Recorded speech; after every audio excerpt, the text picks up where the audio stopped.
الحمد لله رب العالمين والصلاة والسلام على أشرف المرسلين وعلى آله الطيبين الطاهرين وصحابته أجمعين ومن تبعهم بإحسان إلى يوم الدين أما بعد. نتابع هذه الدروس في تفسير القرآن الكريم باللغة الفرنسية إن شاء الله. Nous suivons ces cours dans l'explication du Coran, Sourate Ali Imran, en langue française, Inch'Allah. Nous sommes arrivés au verset 18 de Sourate Ali Imran. أعوذ بالله من الشيطان الرجيم. شهد الله أنه لا إله إلا هو والملائكة وأولو العلم قائما بالقسط. لا إله إلا هو العزيز الحكيم. إن الدين عند الله الإسلام وما اختلف الذين أوتوا الكتاب إلا من بعد ما جاءهم العلم بغيا بينهم ومن يكفر بآيات الله فإن الله سريع الحساب. فإن حاجوك فقل أسلمت وجهي لله ومن اتبعني وقل للذين أوتوا الكتاب والأميين أسلمتم فإن أسلموا فقد اهتدوا وإن تولوا فإنما عليك البلاغ والله بصير بالعباد. Allah Tabarak wa Ta'ala, dans ces versets 18 à 20 de Sourate Ali Imran, dit dans le sens de sa parole, Allah atteste ainsi que les anges et les initiés à la science, c'est-à-dire les gens de science, les savants, qu'il n'y a point de Dieu digne d'adoration à part lui, qui assure le maintien de la justice, point d'autre divinité digne d'adoration si ce n'est lui, le Tout-Puissant, le Sage. La seule religion acceptée auprès d'Allah est l'islam. Ceux à qui fut révélé le livre ne tombèrent en désaccord par hostilité des uns envers les autres qu'après que la science leur fut venue, et celui qui renie les signes d'Allah doit savoir qu'Allah est prompt à dresser les comptes. S'ils te disputent de cela, dis-leur: je m'en suis remise à Allah avec ceux qui m'ont suivi. Et dis à ceux à qui le livre fut révélé, ainsi qu'aux illettrés: êtes-vous entrés en islam? Vous êtes-vous soumis? S'ils se sont soumis en embrassant l'islam, ils se seront engagés sur la juste voie, et s'ils s'en détournent, tu n'auras pas failli à ton devoir de leur transmettre ton message, et Allah voit parfaitement ses serviteurs. Il s'agit ici d'une attestation de la part d'Allah Tabaraka wa Ta'ala pour affirmer son unicité, et ce au moyen de son propre témoignage et du témoignage de l'élite de la création, à savoir les anges et les gens de science, les initiés dans la science. Le témoignage d'Allah Tabaraka wa Ta'ala seul aurait suffi, mais il a cité les anges et les initiés dans la science pour plusieurs raisons, parmi elles pour les honorer, pour montrer leur valeur. Pour ce qui est du témoignage d'Allah Tabaraka wa Ta'ala concernant les preuves et les arguments formels qu'il a établis sur son unicité et sur le fait qu'il n'y a de vrai Dieu digne d'adoration que lui, il découle des preuves et des signes existants dans la création, dans l'univers et dans l'homme, et ceux qui attestent de ce principe fondamental. Au demeurant, il suffit comme preuve de l'affirmation de l'unicité et de l'infirmation de l'associaterie et du polythéisme le fait qu'à chaque fois que quelqu'un atteste de son unicité, il lui accorde la victoire sur le polythéiste négateur associâtre celui qui renie l'unicité. Il y a aussi le fait que les bienfaits d'Allah tabaraka wa ta'ala ne cessent d'être déversés sur ses serviteurs pieux, et lui seul éloigne d'eux tous les malheurs, les difficultés et les maux, car les êtres sont incapables d'eux-mêmes de s'attirer le bien ou les bienfaits et d'éloigner d'eux tous les torts qui pourraient les toucher. Pour ce qui est du témoignage des anges, à ce sujet, Allah nous en a informé et ses messagers nous ont transmis cette information. Quant au témoignage des gens de science, des initiés dans la science, il découle du fait que ces derniers sont la référence dans toutes les affaires religieuses, notamment la plus noble et la plus sublime et la plus grandiose d'entre elles, c'est-à-dire l'unicité d'Allah, le tawhid. Allah tabaraka wa ta'ala nous a demandé de revenir vers les gens de science pour connaître la vérité. Et les maîtres des gens de science sont les prophètes et les messagers.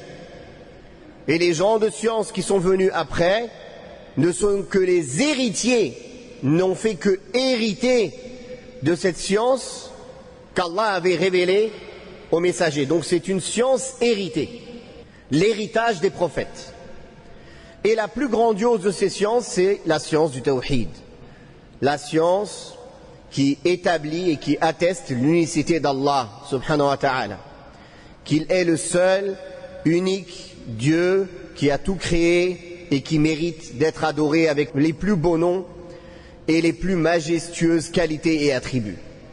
En effet, tous, du premier au dernier, sans exception, sont d'accord sur ce principe fondamental à l'unanimité, en appelant les hommes à lui et en leur montrant les voies et les moyens d'y parvenir, c'est-à-dire tous les gens de science. Aussi, tous les hommes sont tenus de croire en ce principe attesté par Allah, attesté par les anges, attesté par les gens de science et les initiés dans la science, de s'en imprégner et de mettre en pratique ce fondement de base pour lequel Allah tabaraka wa ta'ala a créé les cieux et la terre et a créé l'être humain.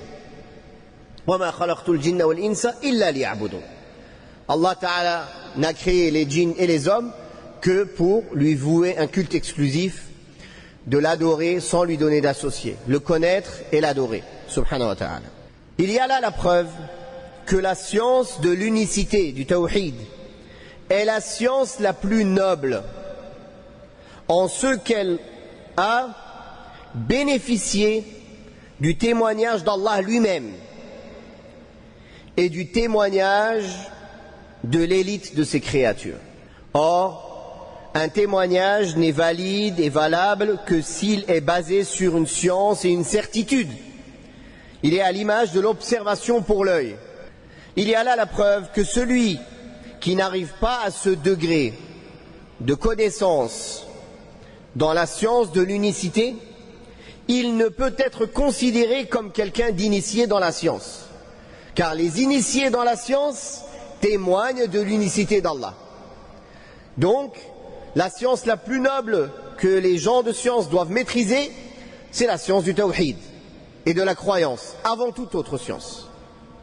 En outre, ces versets contiennent la preuve de la noblesse de la science à divers niveaux. Entre autres, le fait qu'Allah a distingué les gens de science en dehors des autres hommes pour témoigner de la plus grande chose et de l'objectif de la création qui est son unicité, subhanahu wa ta'ala. Il y a aussi le fait qu'Allah a joint leur témoignage plutôt.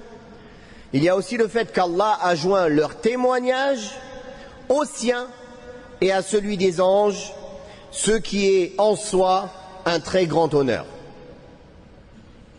Il y a aussi le fait qu'il est fait d'eux des gens de science. Donc Allah Ta'ala, le fait qu'ils aient témoigné de cela, leur a donné cet attribut, les gens de science, les initiés dans la science, c'est-à-dire qu'il leur a attribué la connaissance d'Allah et du droit d'Allah avant tout, et la connaissance de la religion d'Allah et de la manière d'adorer Allah subhanahu wa ta'ala en mettant en pratique sa religion, en connaissant ses textes et en connaissant les règles attenantes à ces textes.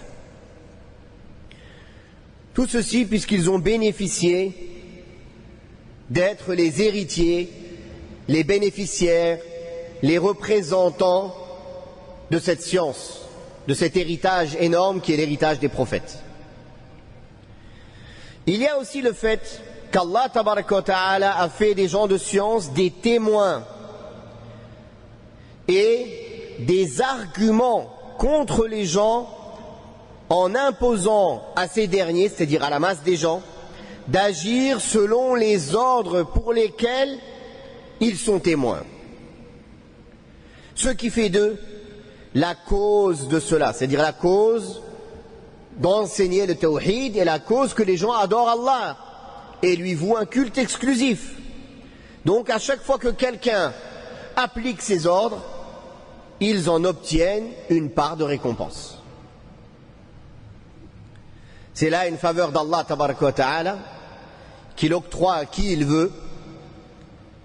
D'ailleurs, le prophète sallallahu alayhi wa sallam a dit, en parlant de la science, en disant que les prophètes n'ont laissé après eux comme héritage ni dinar, ni dirham, ni choses matérielles, mais ils ont laissé la science. فَمَنْ أَخَذَهُ أَخَذَ بِحَظٍ وَافِرٍ. Celui qui a pris cette science, il a pris la plus grande part en islam. Il y a aussi le fait que la reconnaissance du témoignage des initiés dans la science implique l'attestation de leur honorabilité et de leur probité et de leur intégrité, et le fait qu'ils sont dignes de confiance dans la mission qu'Allah leur a confiée. Après avoir proclamé son unicité, Allah tabaraka wa ta'ala a proclamé sa justice et son équité en disant qui assure le maintien de la justice.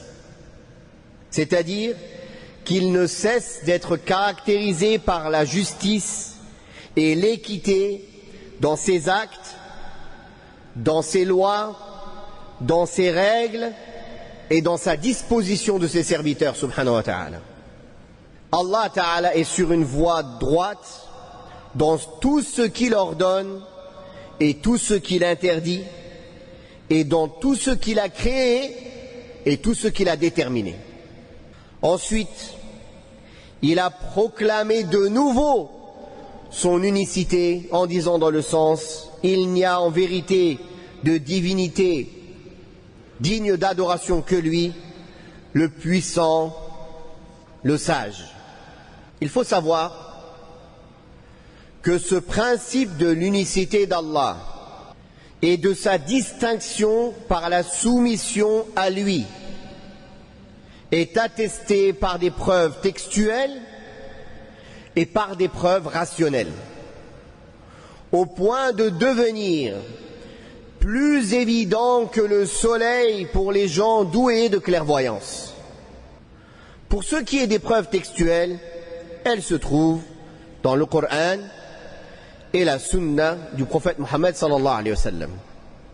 Elles ont trait à tous ceux qui attestent ce principe et ordonnent de croire en Allah, à l'amour auquel ont droit ceux qui proclament l'unicité d'Allah et à l'animosité auquel ont droit ceux qui nient l'unicité d'Allah. Elles ont trait aussi à la condamnation de l'associaterie, du polythéisme, de la mécréance et de leurs adeptes. De ce point de vue, les versets du Coran constituent les preuves textuelles les plus formelles au point où le Coran est devenu une preuve à lui seul de ce principe. Quant aux preuves rationnelles, qui peuvent être perçues par la simple réflexion de la raison et de son imagination des choses, le Coran en a indiqué beaucoup d'entre elles et a attiré l'attention sur un grand nombre. Parmi ces preuves les plus grandioses, il y a la reconnaissance de la seigneurie d'Allah. En effet, celui qui reconnaît et qui sait qu'Allah est le créateur de toutes choses, le dispensateur de ressources, qui décide de toutes choses, ne peut que reconnaître par conséquent qu'il est le seul et unique digne d'adoration. Dans la mesure où ce principe est l'un des plus évidents et des plus importants, Allah tabaraka wa ta'ala l'a beaucoup utilisé comme argument et démonstration dans le Coran. Effectivement, dans les peuples passés, très peu étaient ceux qui reniaient la seigneurie d'Allah, qu'Allah existe et qu'il a tout créé. Mais malgré cela, ils vouaient leur culte et leur adoration à autre qu'Allah. Comme beaucoup de polythéistes et associatres aujourd'hui, énormément, qui adorent les statues, les saints, les tombeaux ou autres, qui reconnaissent qu'Allah est le créateur et le dispensateur de toutes choses. Mais ils vouent leur culte à autre qu'Allah. Parmi les preuves rationnelles qui attestent qu'Allah est le seul digne d'être adoré, il y a sa particularisation dans l'octroi de bienfaits et l'éloignement des torts. Celui qui sait que les bienfaits apparents et cachés, qu'ils soient peu ou nombreux, proviennent d'Allah seul, et que quel que soit le malheur, la difficulté ou l'affliction, il est le seul à pouvoir les éloigner. De même qu'aucune créature ne possède pour elle-même, a fortiori pour les autres, le pouvoir d'attirer le bienfait et d'éloigner le tort. Celui qui sait cela aura la certitude que l'adoration d'un autre qu'Allah est la plus grande des injustices, des impostures et des vanités. Il aura la certitude que l'adoration ne sied qu'à Allah Ta'ala, celui qui se distingue par l'octroi de bienfaits et l'éloignement des torts. Car personne ne peut nous octroyer les bienfaits ou éloigner de nous les torts à part Allah. C'est pour cela qu'Allah a attiré l'attention des hommes à maintes reprises dans son livre saint sur cette preuve évidente que Allah est le seul qui peut nous toucher par ses bienfaits et il est le seul qui peut nous préserver des torts. Parmi les autres preuves rationnelles dans ce contexte, citons la mention par Allah tabaraka wa ta'ala des communautés qui ont adoré d'autres divinités que lui, même s'ils ont adoré Allah, mais ils lui ont donné des associés, des divinités qui ne peuvent être utiles à leurs adorateurs, ni leur faire du tort. Bien plus, ces fausses divinités ne peuvent pas se secourir elles-mêmes. Alors, comment elles peuvent secourir autrui? Elles n'ont aucune capacité absolue d'agir sans la volonté d'Allah tabaraka wa ta'ala, encore plus si c'est des choses inertes. Même les choses qui ne sont pas inertes n'agissent que par la volonté d'Allah, elles n'ont pas de capacité absolue. Alors que dire des choses inertes adorées par les gens, les statues ou les arbres ou autres? Elles sont donc d'aucune utilité, elles sont dépourvues de tout attribut ou caractéristique de divinité, digne de divinité. En revanche, Allah tabaraka wa ta'ala a mentionné que lui seul possède les attributs majestueux, les actes sublimes, un pouvoir et une puissance immense et sans limite, et d'autres attributs qui peuvent être connus avec les preuves textuelles et rationnelles. Celui qui arrive à reconnaître avec certitude cela saura que l'adoration ne sied qu'au Seigneur Tout-Puissant, qui possède toute la perfection toute la gloire, toute la louange, toute la puissance et tout l'orgueil, et non aux créatures faibles, dépourvues, manquantes et soumises à la décision d'Allah tabaraka wa ta'ala. Parmi les autres preuves rationnelles que l'on peut citer en ce sens, il y a ce que les gens ont vu de leurs yeux dans le passé et à l'époque contemporaine, comme le fait qu'Allah a ennobli et a élevé les partisans de l'unicité, et il a avili et châtié les partisans de l'associaterie et du polythéisme. Allah Ta'ala nous appelle dans le Coran à voyager et voir ce qui est advenu aux peuples précédents qui ont été détruits par Allah. Il n'en reste presque aucune trace. Et ils ont laissé derrière eux des vestiges et des ruines dans les 4 coins du monde. Ceci parce qu'Allah tabaraka wa ta'ala a fait du monothéisme pur un moyen de parvenir au bien et de repousser tout mal, qu'il soit religieux ou profane. Et il a fait de l'associaterie, du polythéisme et de la mécréance une cause du grand châtiment dans l'au-delà, ou parfois déjà dans ce bas monde. C'est pour cela qu'à chaque fois qu'Allah tabaraka wa ta'ala raconte le récit des prophètes avec les croyants et les mécréants parmi les gens de leur peuple, et il rapporte ce que les mécréants ont subi comme châtiment et ce que les prophètes et leurs disciples ont obtenu comme salut, il ajoute à la fin de chaque récit: il y a en cela un signe.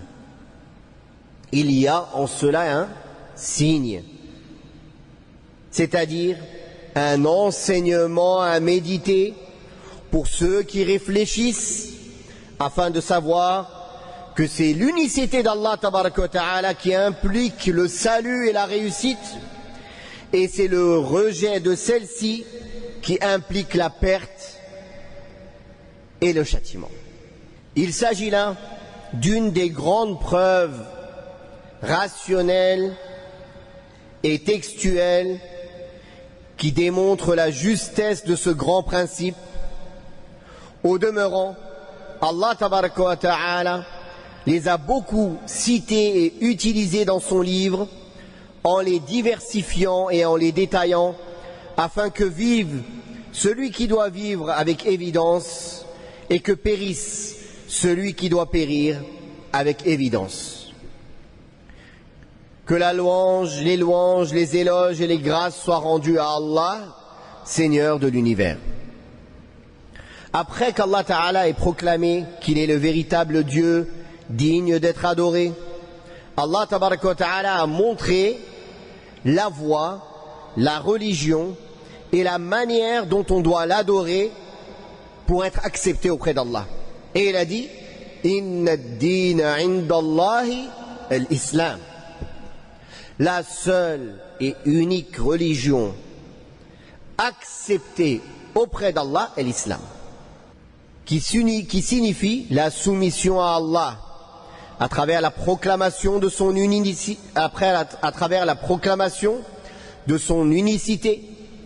l'obéissance à ses ordres, comme y ont appelé ses messagers et comme y ont incité ses livres sacrés révélés.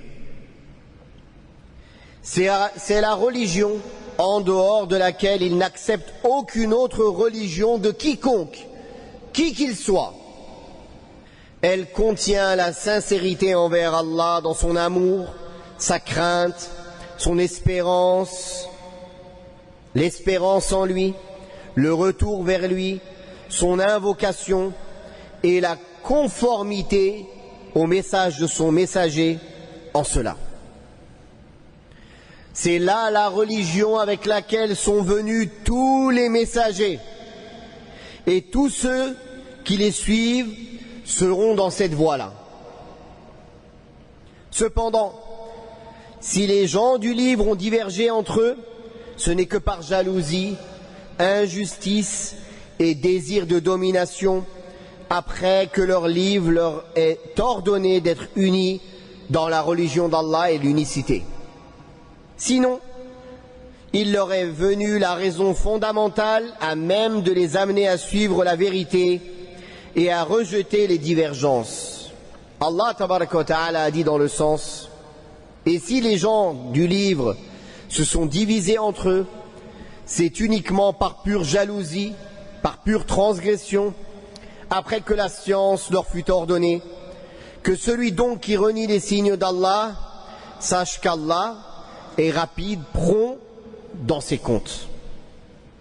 Il rétribue subhanahu wa ta'ala chacun selon ses œuvres, surtout ceux qui se sont détournés de la vérité après les avoir reconnus. Cela mérite la mise en garde sévère et le châtiment douloureux. Ensuite, Allah tabaraka wa ta'ala ordonne à son messager, lorsqu'il discute et il débat avec les chrétiens ou ceux qui préfèrent suivre une autre confession que l'islam, de leur dire: moi je me suis soumis à Allah ainsi que ceux qui me suivent. C'est-à-dire que moi et ceux qui m'ont suivi, nous avons attesté et témoigné de l'unicité de notre Seigneur et nous nous sommes soumis à lui en rejetant tout ce qui n'est pas l'islam et en attestant de la nullité de tout ce qui n'est pas l'islam. Il y a en cela un découragement pour ceux qui ont des visées sur vous, une réforme des affaires de votre religion en cas d'attaque, d'assertion venant de leur part, et un argument à l'encontre de ceux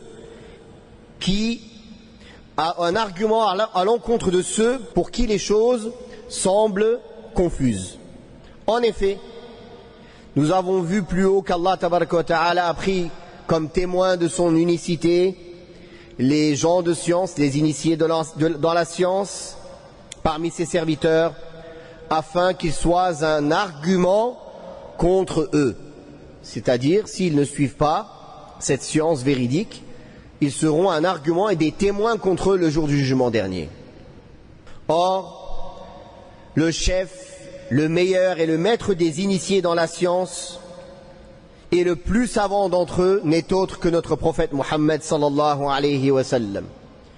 Puis, après lui, tous ses partisans, quel que soit leur degré et leur position. Ceux-ci ont comme science authentique et comme intelligence prépondérante ce qu'on ne trouve pas de semblable ou d'égal chez quiconque parmi les autres hommes. Aussi, une fois que l'unicité d'Allah tabaraka wa ta'ala et la justesse de sa religion ont été attestées et confirmées par des preuves évidentes et mises en application par le plus parfait et le plus savant des créatures, Muhammad sallallahu alayhi wa sallam, la certitude s'impose et les doutes et autres suspicions disparaissent. Il sera attesté alors qu'en dehors de l'islam, toute autre religion est inavenue, vaine et nulle. C'est pour cela qu'Allah tabaraka wa ta'ala a dit, dans le sens: après quoi, demande à ceux qui ont reçu les Écritures, c'est-à-dire le livre, parmi les chrétiens et les juifs, et aux illettrés, c'est-à-dire les associatres et les polythéistes parmi les arabes et autres: vous êtes-vous soumis à Allah? Avez-vous accepté de vous soumettre à Allah?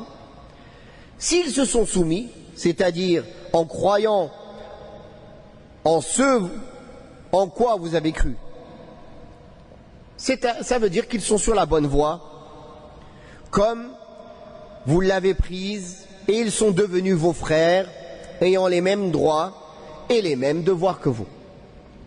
Par contre, s'ils s'en détournent, s'ils se détournent de l'islam et se satisfont des autres dogmes, des autres philosophies, des autres religions, des autres voies qui sont en divergence avec l'islam, alors rappelle-toi, ô Mohammed, que ton rôle se limite à transmettre le message. Tu ne peux pas guider les gens. Innaka la tahdi man ahbabt, walakin Allah yahdi man yasha, wa huwa a'lamu bil muhtadin. La ikraha fi ad-din. قد تبين الرشد من الغي فمن يكفر بالطاغوت ويؤمن بالله فقد استمسك بالعروة الوثقى لا انفصام لها. Tu ne peux pas guider qui tu aimes, ô Mohammed. Mais Allah guide qui il veut et il est plus connaisseur des bien guidés. La ikraha fi ad-din. Nulle contrainte en religion, c'est-à-dire on ne contraint pas les gens de croire, on leur propose. قد تبين الرشد من الغي. La bien guidée et l'égarement ont été clairement éclaircis. À chacun de choisir. فَمَنْ شَاءَ فَلْيُؤْمِنْ وَمَنْ شَاءَ فَلْيَكْفُرْ. Que celui qui veut croit et que celui qui veut mécroit. Chacun sera rétribué selon son choix. Donc le rôle de Mohammed sallallahu alayhi wa sallam et de ses partisans après lui n'est que de transmettre le message d'une manière claire et évidente, mais ils ne peuvent pas guider les gens ou forcer les gens à accepter la guidée. Cela veut dire aussi que la récompense du prophète sallallahu alayhi wa sallam et des suiveurs du prophète sallallahu alayhi wa sallam qui ont transmis le message incombera à Allah, alors que l'argument sera établi contre eux. Il ne restera alors qu'à les rétribuer par un châtiment pour leur mécréance. C'est pour cela qu'Allah tabaraka wa ta'ala a fini ce passage en disant Allah observe constamment ses serviteurs. C'est-à-dire Allah sait parfaitement ce qu'ils font et ce qu'ils cachent et ce qu'ils montrent. Wallahu ta'ala a'la wa a'lam wa sallallahu ala Muhammadin wa ala alihi wa sahbihi wa sallam walhamdulillahi rabbil alamin.